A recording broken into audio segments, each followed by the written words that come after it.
Professor, how much of this is actually motivated by the opposition's perhaps accusations of the education system as well as large class sizes, etc., etc.?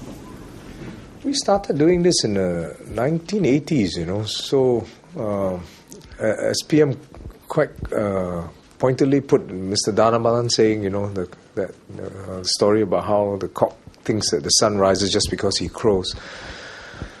And education is not something that it's a quick fix. I mean, if you look at every election campaign in every other country, I mean, they talk about election and they quick throwaway lines, and it's not something that you can do.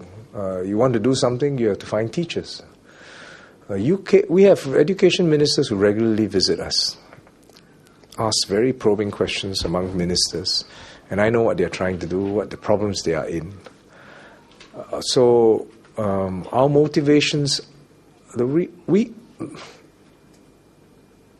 personally, I believe very much in education, but as a system, if you look at it, our belief that education is one of our key areas where we're going to uplift the whole of society.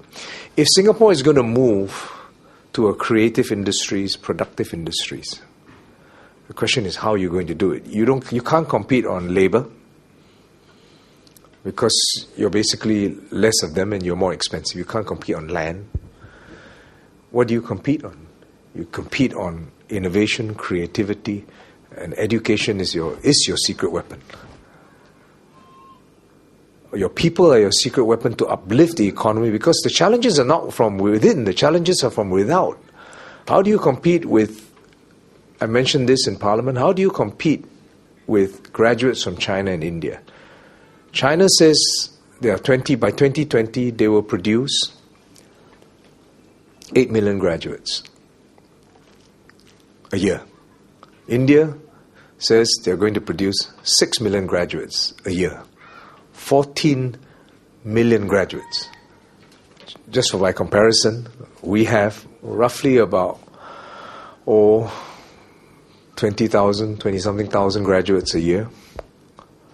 Now let's just say 0.1% of that 14 million come to our shores and say, can I find a job? Right? Or worse still, 0.1%, or out of 14 million from China and India, let's just say 140,000, not come to our shores, but decide to come to our neighbour's shore and locate there and compete against Singapore industries in Singapore. It could be in any sector, whether it's manufacturing, service, marine, any sector, you name it, I think they'll be able to produce it. How are you going to compete? So I think we believe that we are always optimistic but realistic. I believe that Singaporeans are special, that we have a wealth of talent if we can build it, and we have just to work smarter. So the motivation is more survival as well as economic, and knowing that that's our most precious resource. Reform Party candidate Li Zhiwei, who's an NTU student, he mentioned during a rally yesterday that he feels crowded out as a student in NTU because he felt crowded out in terms of hostel space, and then in terms of he sees that there are students, Singaporean students, who have to work hard for part-time jobs to earn school fees, as compared to scholars from other countries, who are of the same caliber of those who are working hard to earn for part-time pay. So, what do you say to that? Well, I think we can do more in terms of hostel facilities, both in our universities, and that's what we're trying to do. The university town in NUS is being built up. I know NTU has plans also to expand the range of options.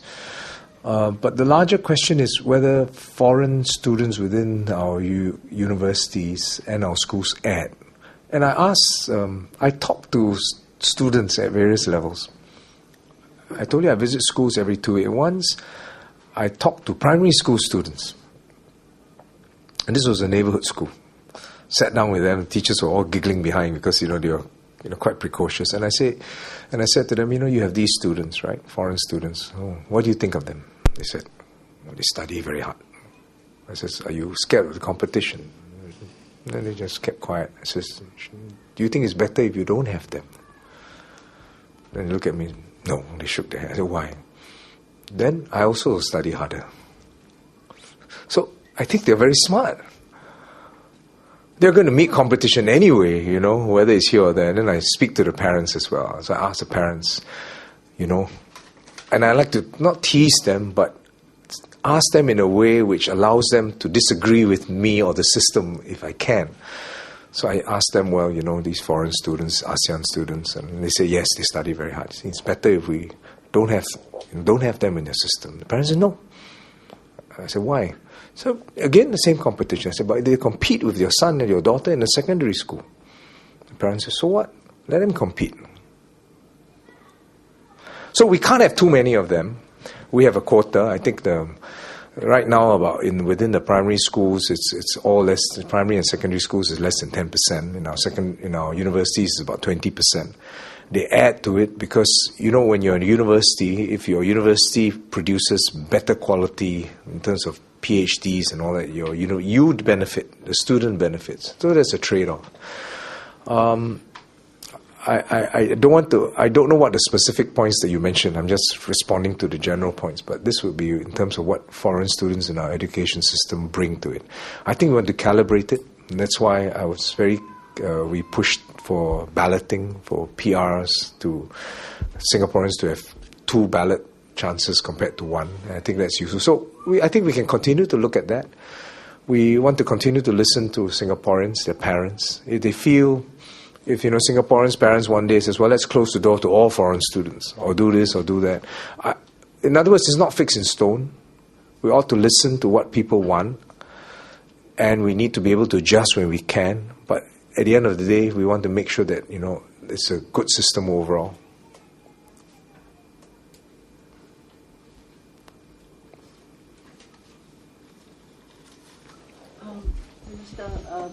Prime Minister brought up this issue about providing more opportunities for every child to reach the potential. But one of the things is regards to university places locally, and right now is 26%. The plan is to raise it to 30% by 2015.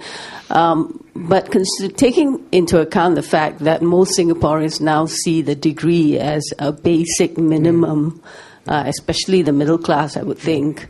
Do you think that's enough, 30%, or will the government now look into increasing the number of places locally? I can completely understand that every parent wants their child to have a degree.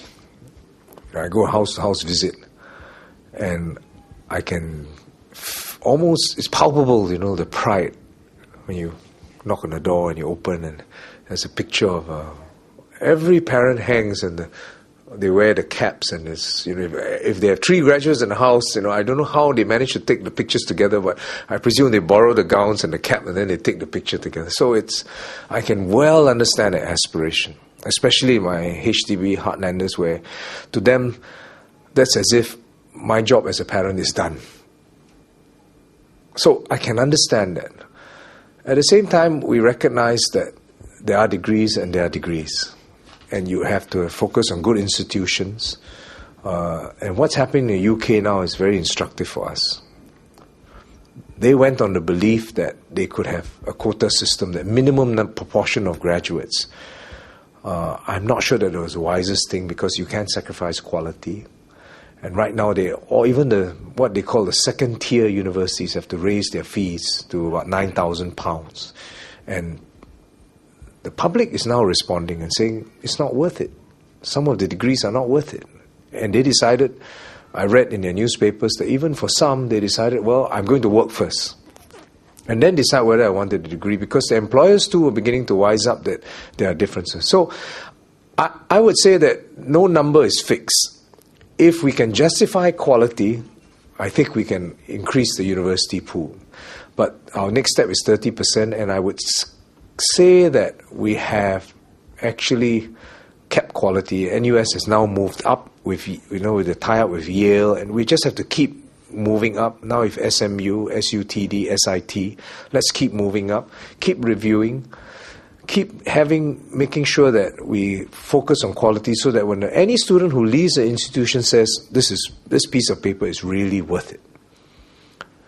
And always stick to that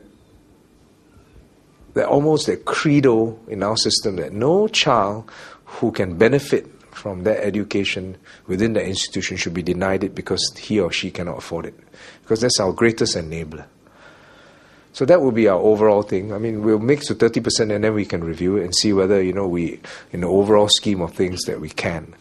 As you know, we are also tightening up in the private sector. And we needed to do that. We're learning along the way. So it will take a few more years before we can review it, but I think we're doing quite well as of now in terms of our focus on quality.